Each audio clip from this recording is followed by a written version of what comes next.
Here we are, back again with the YouTubers. We are back again with the YouTubers dying. And I want to reiterate my point a little better than last time. This time, they have found where the damage is being done. An innocuous little checkbox that turns off your adverts on sensitive subjects. There aren't many ways around this. The companies don't know what YouTube's idea of sensitive content is. Highly subjective bullshit.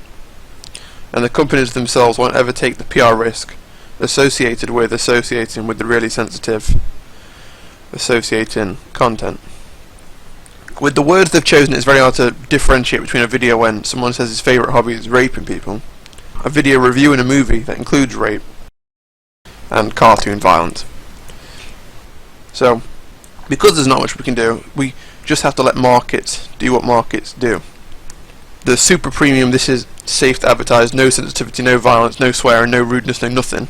The type of content that only exists when toddlers upload vlogs will rise in price as more and more companies flock to it. Then everything else decreases. We see the eclipse of this generation of big YouTubers as they become advertiser unfriendly. A new wave of amateurs comes through and nothing has changed for the viewers unless you're a fanboy that only wants the YouTubers they have now. Once every other option is decreased in price, companies start taking shots on it again and YouTubers get back to a good level. How long that will be, we don't know. We can't know. This is why it is an issue for these big YouTubers. They can't afford to take that chance. So there is another option instead of doing nothing. And obviously you can't just tell YouTube to clear up what sensitive subjects are.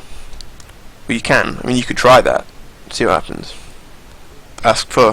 When in doubt, ask for clarity and transparency. Always good. There is another option though, and a few YouTubers are already taking advantage of it. Sponsors, sponsored content, ad content, merchandise are all parts of it. The third market. Similarly, you could just remove YouTube and their frivolous changes entirely out of the equation by making the deal with the advertisers metaphorically face to metaphorically face. This would give quality content a reason to be quality and be unfavourable for shitty channels like mine.